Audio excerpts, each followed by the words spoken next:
Acabei de encontrar minha esposa. Eu não sei o que está acontecendo. RCP. Eu preciso de RCP. Isso está uma bagunça do caralho. O áudio do 911 acabou de ser divulgado enquanto acompanhamos uma grande atualização no chocante mistério do assassinato de uma mãe que foi encontrada esfaqueada até a morte em sua casa no subúrbio, no meio do dia.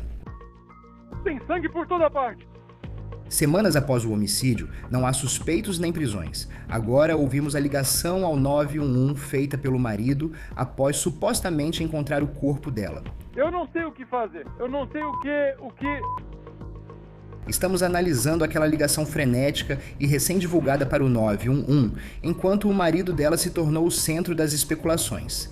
E a atitude que ele, segundo relatos, acabou de tomar, enquanto as perguntas sobre o que ele testemunhou continuam aumentando. Acompanhamos o caso apresentado pela Law and Crime. Sou Chris Stewart.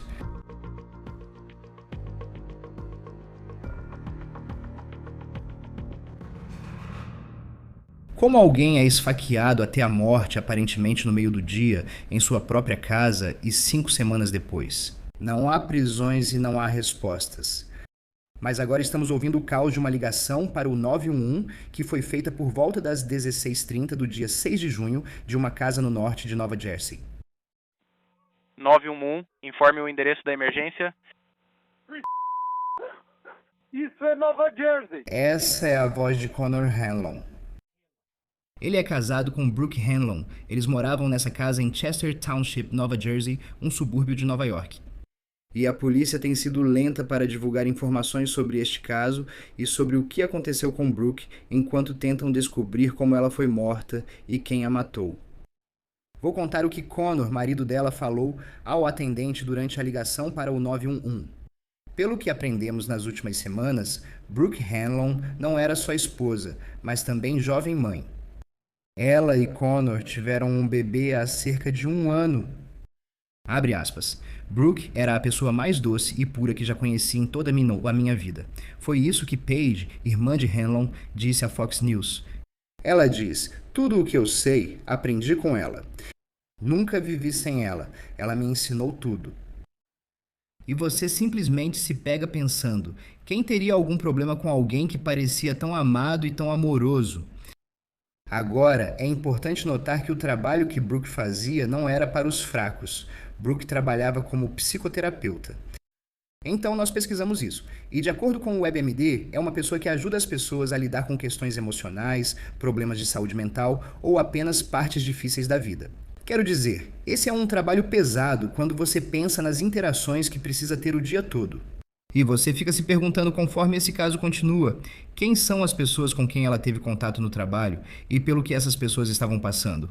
Nós não sabemos. No LinkedIn dela, Brooke diz que é, abre aspas, uma pessoa altamente motivada, responsável e compassiva, com LPC, que significa Conselheira Profissional Licenciada, licenciada em Nova Jersey. Experiências diversas em vários ambientes, trabalhando com crianças, adolescentes e famílias que precisam de aconselhamento, assistência terapêutica, recursos e outros tipos de apoio. Agora, sobre a vida pessoal dela, sabemos que ela e o marido, Connor, se casaram em 2021. Eles se conheceram em Boston, que é de onde Connor é. Depois, eles se mudaram para Nova Jersey, onde Brooke cresceu. E, neste momento, não está claro o que estava acontecendo na casa dos Hanlon no dia em que Brooke foi morta. Também não está claro como o marido dela a encontrou. Quais eram as circunstâncias em torno disso? E muito do que aprendemos neste caso vem da ligação para o 911 que acabou de ser divulgada. Meu Deus, eu preciso de uma ambulância. Ok, Chester Township, tá correto? Chester Township. Meu Deus, tem muita corrida aqui, não sei. Você ouve a ligação e escuta o marido da Brooke dizendo, tem uma laceração. O médico legista fez uma autópsia no corpo dela e descobriu que a causa da morte foram múltiplos ferimentos por objeto cortante e a morte foi classificada como homicídio. Estamos chegando lá. Aguarde na linha e busque mais informações, ok? Merda! Por favor, eu não sei o que dizer, mas preciso de você aqui. Preciso de você aqui imediatamente. Senhor! Ela está sangrando e ela não está consciente. Está correto? Ok. Meu Deus. Não se preocupe, senhor. Tudo bem. Os paramédicos já estão a caminho. Fique na linha. Sim. O quê? Se houver um desfibrilador disponível, mande alguém buscar agora e me avise quando tiver, senhor. Não, eu não tenho. Não está disponível. Ok. Eu não sei o que fazer. Eu não sei o que. Coloque o telefone no Viva Voz para ficar com as mãos livres para ajudá-la, senhor. Está no Viva Voz. Eu disse para não mexer, mano. Não, por favor, não mexa. Espere um momento. Não. Certo, ouça com atenção. Vou explicar como fazer as compressões torácicas. Coloque a base da mão sobre o externo, no centro do peito, entre os mamilos. Então corte. Esse é um dos cortes. Desculpe, o que foi que o senhor disse? Tem sangue por toda parte. Certo, você pode colocar a base da sua mão no osso do peito, bem no centro do tórax, entre os mamilos, e colocar a outra mão por cima. Sim. Comprime o peito com força e rapidez, pelo menos 2 vezes por segundo e até 5 centímetros de profundidade. Deixe o peito voltar totalmente entre as compressões.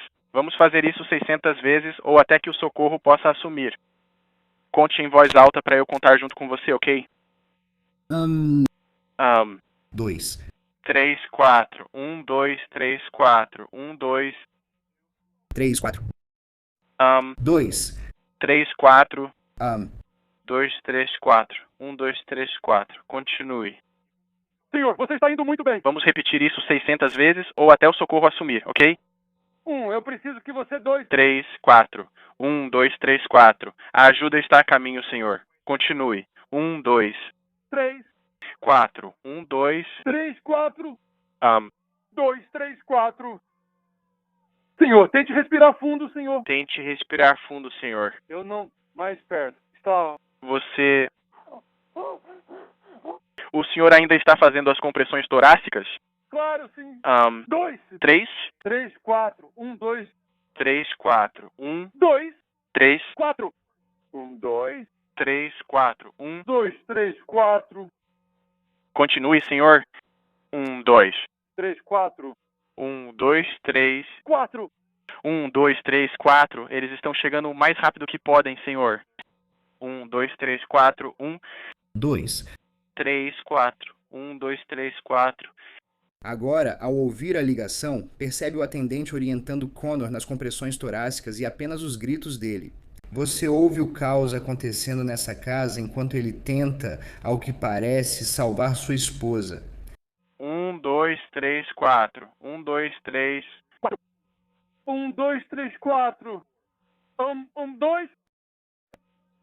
Não. 2. 3. 4. 1, 2. Eu preciso de você. Tente respirar fundo, senhor. 3. 4. 1. Eu preciso de 1. Não, mano. 1 não. 4. 1, 2, 3, 4. 1. 2. 3, 4. 1. 2, 3. 4. E, senhor, eu sei que o senhor disse onde você está na casa. No segundo andar, ok. Continue. 2. 3, 4. 1, 2, 3, 4. Eu consigo, você consegue. Brooke, vamos, Dorby. Vamos. Continue. Senhor, 1. 2. 3. 2, 3, 4. 5. Onde há um corte grande? Tem um no seio dela. Tem um logo abaixo do seio dela. Ok. Continue, senhor. 1, 2, 3, 4. Eu não... Ok. Continue, senhor. Temos socorristas chegando. Continue até que eles assumam. Eu preciso de você. Irene. 2, 3, 4. Continue. Eles estão bem lá fora. Continue até que eles assumam, ok? 1, 2, 3, 4. 1, 2, 3, 4. 1, 2, 3, 4. Você está indo muito bem, senhor. 1, 2... 3. 4. 1, não. 3. 4. 1, 2, 3, 4. Você disse que a porta da frente está aberta. Senhor? Certo, vou atualizar os socorristas. 1, 2, 3, 4. 1, 2, 3... 4. Continue, senhor. 1, 2, 3, 4. 1, 2, 3, 4. 1, 2... 3, 4. 2, 3, 4. 1, 2, 3, 4. 2, 3, 4. 1, 2, 3, 3. 4. 1, 2, 3, 4. 1, 2, 3, 4. Continue, senhor. Sim. Vem aqui. Continue até que eles assumam, senhor. Continue até que eles assumam. Não. não, não, não, não, não. São esses os socorristas? Senhor, Sim, sim. Tudo certo, pode falar com eles. tudo certo. Eu a encontrei. Eu preciso de você. Você ouve o marido ali dizendo, abre aspas, eu preciso de você, eu preciso de você. Ele repete isso para Brooke enquanto faz a reanimação cardiopulmonar. No final dessa parte da ligação, você pode ouvi-lo dizendo aos socorristas que finalmente chegaram ao local que ele, abre aspas, a encontrou. E você também pode ouvir nessa parte que ele diz que Brooke está no segundo andar da casa. Essa ligação para o 911 durou 6 minutos e 38 segundos. E desde aquele dia, a polícia realmente não falou muito sobre esse caso. Na verdade, as autoridades levaram cerca de 3 semanas para sequer confirmar o nome da vítima como Brooke Hanlon. Não se sabe o motivo. Cada departamento e cada caso é diferente quando se trata das informações divulgadas ao público. Neste caso, foram muito discretos. Sabemos que há uma recompensa de $1.000 oferecida por informações que levem a uma prisão ou apenas informações sobre o que possivelmente aconteceu. Agora, quanto a Connor, que fez essa ligação frenética para o 911, ele não foi acusado nem está sendo acusado de qualquer irregularidade. Ele não foi apontado como suspeito. No entanto, temos uma grande atualização sobre o que ele tem feito nas últimas semanas, enquanto o caso continua e o público vai sabendo mais sobre ele. Sabemos que Connor Hanlon acabou de contratar um advogado. Segundo a Fox News Digital, a reportagem diz que Connor Hanlon tem se comunicado com as autoridades enquanto a investigação continua. A Fox diz que as autoridades confirmaram para eles que já conversaram com vários membros da família neste caso. Agora, há um ponto interessante na matéria que a Fox publicou, que é quando eles perguntaram às autoridades se considerariam Connor como alguém que está cooperando com os investigadores, eles decidiram não comentar sobre isso. Agora, novamente, ele não foi acusado de nada, ele não foi apontado como suspeito. Podemos estar falando sobre isso e, quando você ouve aquela ligação para o 911, certamente parece emocional. Este homem acabou de perder a esposa, mãe do filho dele. E ele possivelmente está lidando apenas com o mistério disso, mas em um nível muito mais emocional do que qualquer pessoa que esteja acompanhando essa história. Connor ainda não fez nenhuma declaração, nem disse nada publicamente sobre o que aconteceu. Agora, já houve alguns veículos que tiraram fotos de paparazzi dele do lado de fora da casa dele. Mais uma vez, é muito possível que este seja um viúvo que perdeu a esposa de uma forma incrivelmente trágica e que ele seja uma vítima nessa história. Há muitas incógnitas nesse caso à medida que ele avança. Agora, não sabemos qual advogado está representando Connor, que tipo de advogado está representando Connor enquanto a investigação continua. E só porque alguém contrata um advogado, é importante notar que isso não significa que a pessoa seja culpada de algo ou tenha feito algo errado. Agora, qualquer pessoa que tenha alguma informação sobre o que pode ter acontecido com Brooke Hanlon, recomenda-se contatar o Departamento do Xerife do Condado de Morris, em Nova Jersey, a Polícia de Chester ou o Ministério Público do Condado de Morris. Como você pode ver aqui em um comunicado à imprensa que foi publicado no Facebook. Vamos falar disso agora com o detetive aposentado da NYPD, David Sarney. Obrigado por estar aqui. Sabe, nós já ouvimos em vários casos chamadas para o 911. Neste caso, o que chama a sua atenção sobre o que ouvimos do marido de Brooke Hanlon? Você está ouvindo alguém aparentemente em choque. Não sabemos ao certo. Sempre digo que em ligações para o 911 não conhecemos quem ligou. Por isso, como investigadores, precisamos entrevistá-los. Sabe, esse episódio fica restrito a um momento de cerca de 5 ou 6 minutos. Ele parece chocado, ele parece perturbado, ele está tentando fazer RCP. O operador do 911 está fazendo um trabalho fantástico, se posso dizer assim, mantendo um comportamento muito controlado durante todo esse processo. Ele está tentando acalmar, sabe, acalmar a pessoa que ligou, que descobrimos ser o marido, e o marido está fazendo as compressões, enquanto o operador diz a ele como fazê-las. Tem muita coisa acontecendo ali. E é disso que se trata. Ele observa uma laceração no seio ou na região do seio. Ele diz que, em algum momento, a porta está aberta lá embaixo. A esposa dele está no segundo andar. Ele está chamando por ela. Ele está fazendo todas essas coisas. Usamos essas ligações para o 911 e sempre digo que não é só um elemento que estabelece causa provável. É preciso vários fatores. Isso é, sabe, as pessoas estão olhando para ele como sendo o responsável. Só porque há uma ligação para o 911 e ele parece nervoso, é quando começa a investigação. Ouço alguém ligando para o 911 angustiado, tentando ajudar. E o operador do 911 está fazendo um ótimo trabalho ao manter o interlocutor focado em fazer a RCP para essa mulher nesse momento. Ele nem sabe se é a esposa dele ou não. Ele também diz o nome Brooke algumas vezes enquanto faz as compressões. Muitas dessas coisas influenciam, mas fazem parte do que temos. A melhor coisa que você pode dizer sobre essa ligação é que ela registra o momento em que sua esposa foi encontrada no andar de cima por volta das 16h30, quando a ligação para o 911 foi feita. Então agora os detetives e investigadores vão analisar o que aconteceu antes do incidente. E é aí que podemos congelar esse momento e focar no pré-incidente. Acho que quando você ouve, são 6 minutos e 38 segundos. Já falamos sobre o caso do Caleb Flynn, acusado de matar a esposa em Ohio, que o público do programa conhece bem. A ligação para o 911 foi feita e ele irá a julgamento, provavelmente no final deste outono. Nessa situação, lembro do Caleb Flynn e dos sinais de alerta notados na época. Embora seja inocente até prova em contrário, chamava a atenção ele saber detalhes específicos sobre o que ocorreu com a esposa.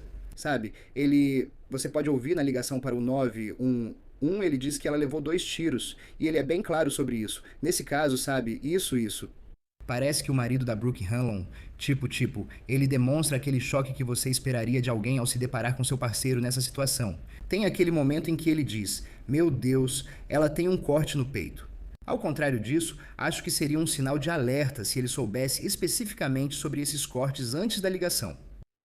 Certo. E é isso que você tem que observar. Sabe, cada pessoa reage de forma diferente ao lidar com uma emergência, lidar com uma situação de crise ou algo que seja chocante. Então você realmente você vai procurar um padrão de comportamento dele, já que no que diz respeito à investigação, ninguém está acima de qualquer suspeita. Ninguém está acima de nada. Quando você falar com ele na entrevista, lembre-se que agora ele tem advogado. Mas na entrevista inicial, no vídeo da câmera corporal, se os policiais estavam com ela ligada, o que ele disse antes de tudo isso? Onde ele estava? Onde estava o bebê nisso tudo? Porque eles têm um bebê bem pequeno. Onde está o bebê nesse momento? Como detetive, investigamos sem viés de confirmação. É importante não focar em algo específico, pois ao pensar em um elefante cor-de-rosa, você acaba pensando nisso. Analisamos todas as circunstâncias, pois ele se aproxima de casa, diz estar no 2º andar, grita sobre a esposa e faz compressões. Sabe, as pessoas perguntam por que ele está fazendo compressões, porque ele está controlando o sangramento. Nós não conhecemos a cena, e esse é o outro ponto, nós não conhecemos a cena. Ele faz a observação durante as manobras de RCP que supostamente está realizando nesse momento. Estamos apenas ouvindo o áudio. Esse é o ponto. Quando os policiais chegam à cena, você vai ter mais informações. Por isso que não gostamos de dizer que foi aquela pessoa que fez isso. E aí focamos tudo nela. Deixe a investigação prosseguir. Faça a busca na cena do crime. Você obteve um mandado de busca para a casa e vai trabalhar nisso. Você vai entrevistar a única pessoa que você pode entrevistar, que é o marido que a encontrou inicialmente. Então, você também investigará mais sobre a vida dela. Por que alguém sabia que ela estaria em casa naquele horário? E por que o bebê ficava com ela regularmente? E por que o bebê está em casa? Quem cuidou do bebê nesse período? Muitas dessas perguntas vão aparecer. É por isso que, quando você sabe, vemos as pessoas querendo pegar tochas e forcados e dizer: ele fez isso, ele fez isso. Não seguimos pelo que achamos, mas pelo que podemos provar. E isso faz parte do quebra-cabeça das investigações daqui para frente. Acho interessante que, em alguns casos, a prisão ocorre rapidamente e já há coletiva de imprensa. Se fosse o caso e não tivéssemos ouvido certas palavras que autoridades costumam usar, eles realmente não disseram nada. Normalmente ouvimos: foi um incidente isolado, mas isso não foi dito. O público está em risco. Eles realmente não responderam essa pergunta, porque se há alguém indo até casas no norte de Nova Jersey e atacando pessoas aleatoriamente, parece que haveria um pouco mais de barulho vindo das autoridades. O que você acha desse fato? Acho que demorou 3 semanas para mencionarem o nome da Brooke Hanlon como vítima, mesmo com relatos de que algo havia ocorrido. O que você acha da forma como as autoridades estão lidando com o caso com base apenas nas informações divulgadas oficialmente? Eles têm sido muito reservados. Tenho que dizer, esperar semanas até anunciarem o nome da pessoa nesse assassinato. Já vimos antes muitas agências se pronunciarem assim que algo acontece. Incidentes assim costumam ser chamados de casos isolados, mas dessa vez só disseram que houve um assassinato, sem citar o local. Obviamente, o município de Chester e o condado de Morris sabem, mas surpreendeu o quanto são discretos. E nada foi vazado até agora. Então, isso é bom para a investigação. É ruim para a mídia porque surgem especulações e muitas pessoas vão às redes sociais e dizem: é isso mesmo. Nós não nos preocupamos com isso. Um investigador não se preocupa com o falatório de fora. Nós nos preocupamos com os fatos, a cena do crime, as evidências, que podem ser evidências forenses do local, evidências digitais, que seriam computadores, celulares e coisas do tipo. Você fará uma análise profunda da vitimologia e do relacionamento, pois isso faz parte do seu trabalho, não porque achamos que o marido fez isso. Precisamos analisar tudo, pois a investigação segue em andamento e tudo tem sido muito silencioso. Como detetive, estou impressionado com a descrição dele sobre isso.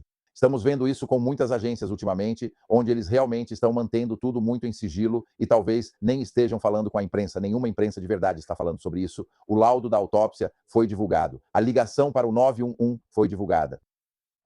E aí você tem pessoas, sabe, usando a lei de acesso à informação e coisas assim, mas esses investigadores realmente estão mantendo tudo em silêncio. E eles pediram ajuda. Eles pediram ajuda do público, mas isso não quer dizer que não tenham feito algo antes. Só estão somando a investigação. Sim, posso afirmar pela minha experiência na mídia que sempre surge a dúvida: o público está em risco? E isso coloca o chefe de polícia, o promotor ou quem faz a coletiva de imprensa em uma situação difícil. Porque se não é alguém da própria casa e não é um incidente isolado, tipo um caso de família, então você acaba levantando essa preocupação na comunidade que realmente existe. Como um personagem como Jack, o estripador, cometendo crimes horríveis. Não sabemos se há suspeitos e isso não foi divulgado publicamente. Sai uma reportagem da Fox News informando que o marido de Brooke Hanlon agora tem advogado. Nós temos muitos advogados de defesa neste programa que, se você for parado, existem advogados de defesa que vão dizer que você nunca deve falar nada para a polícia. Nessa situação, não sabemos que tipo de advogado é, nem as circunstâncias envolvidas. Mas, do ponto de vista de um investigador, quando alguém pode ou não ser suspeito, mas não foi acusado de crime, quero reforçar isso. Mas o que isso diz aos detetives se você descobre que essa pessoa, que é a principal testemunha nesse caso, tem um advogado? Bem, isso pode mudar a dinâmica. Do ponto de vista da mídia, isso pega mal. Por que ele contratou um advogado? Por que não quer ajudar? Voltando ao ponto, você tem esse direito, inclusive, a um advogado. Não sabemos como foi a entrevista antes dele conseguir um advogado. Isso é uma coisa. Você não sabe nada sobre o caso. Não sabemos quando ele contratou um advogado, nem a especialidade. Pode ser criminalista, imobiliário, não sabemos. Mas é do interesse dele fazer isso nesse tipo de caso? É porque já vimos pessoas que foram acusadas injustamente, que foram presas. Então, é isso que ele pode estar fazendo.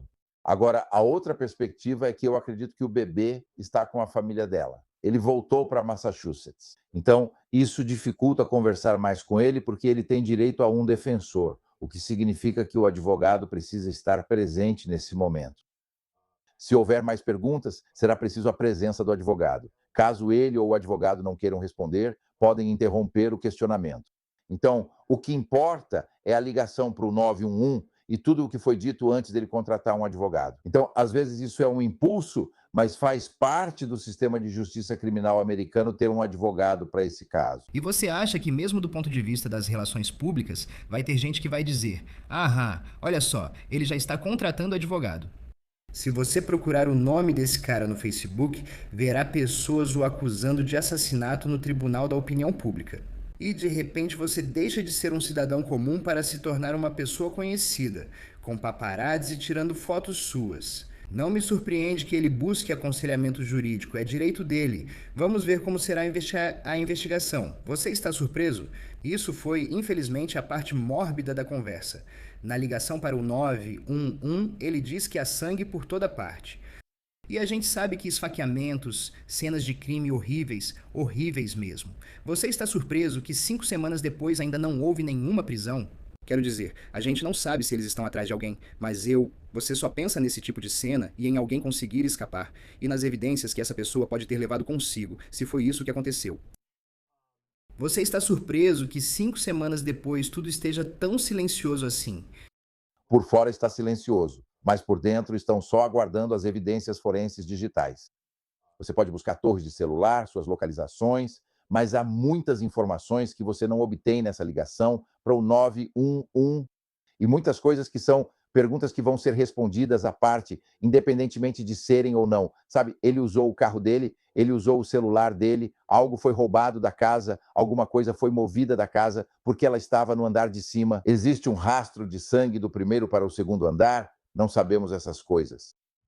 Mas quando você fala de pessoas que parecem culpadas, há diferença entre parecer e ser culpado. É preciso ser culpado além de qualquer dúvida razoável. Eu menciono isso porque às vezes a gente perde essa perspectiva na nossa sociedade de que, sabe, ele é o culpado porque, olha, ele tem um advogado e olha a casa dele. Agora você não sabe os fatos, por isso tudo fica em silêncio. Levam mais 5 semanas. Estamos falando de intimações telefônicas e coisas assim.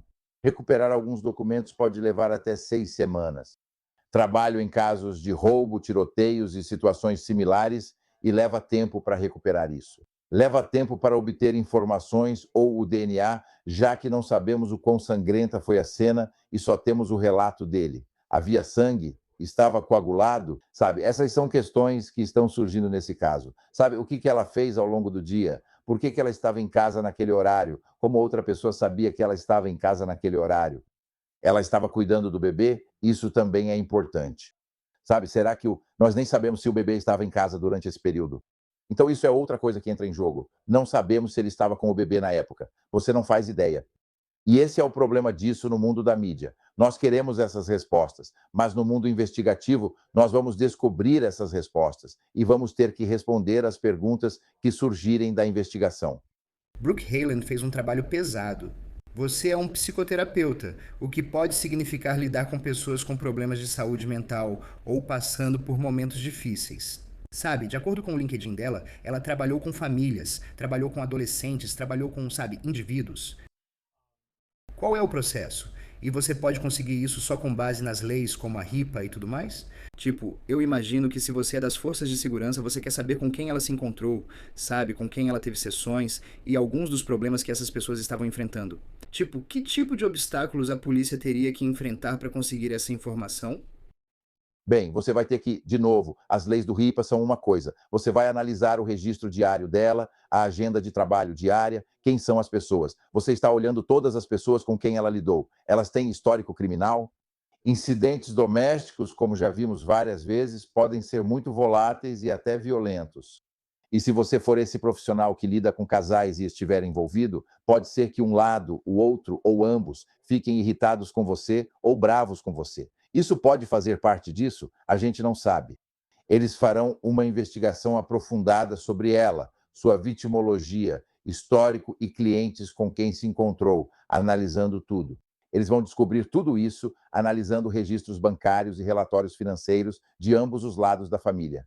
Eles buscarão incidentes domésticos entre eles ou com outros e conversarão com parentes e amigos, o que já devem ter feito. E o fato é que a família da Brooke tem sido muito discreta ao lidar com o marido.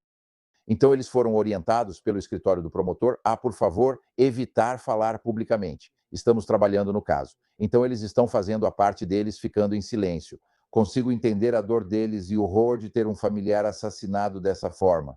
Porém, é preciso analisar todas as circunstâncias para descobrir o responsável. Então vai haver muitos obstáculos. Eles vão analisar os registros dela, vão entrevistar essas pessoas. E isso leva tempo, não é rápido. Sabe, você quer que seja resolvido em 47 minutos, sem comerciais, e até menos em Law e Order e outros programas. Mas isso demora, pois eles querem fazer a devida diligência e também trabalham com o escritório do promotor. O promotor precisa provar além de qualquer dúvida razoável. Então eles querem ter certeza de que qualquer evidência ou qualquer motivo para fazer uma prisão, eles acreditam que podem processar essa pessoa além de qualquer dúvida razoável. Sim, e pela falta de informações disponíveis, é importante observar que não sabemos como estava o casamento. Não estou dizendo que havia algo de errado com o casamento. Não sabemos, sempre surgem registros financeiros, mas nenhuma dessas informações foi divulgada neste caso. Além disso, quase não há comentários, pois, como você mencionou, a polícia deve estar orientando pessoas próximas de Brooke Hanlon a aguardarem. Tenho certeza de que todos já foram procurados pela mídia em busca de respostas para essa história. Vamos ver quando essas respostas surgirão. Detetive aposentado do NYPD, David Sarney, é um prazer tê-lo no Law and Crime. Obrigado por analisar o caso conosco. Muito obrigado e se cuide. Antes de encerrarmos, pedimos a qualquer pessoa que tenha informações sobre o que pode ter acontecido com Brooke Hanlon que entre em contato com as autoridades. Continuaremos acompanhando de perto essa história enquanto esse mistério continua. Isso é tudo para o On The Case, apresentado pela Law and Crime. Inscreva-se no nosso canal no YouTube e no Spotify. E também estamos transmitindo no Peacock. Eu sou Chris Stewart. Nos vemos na próxima vez.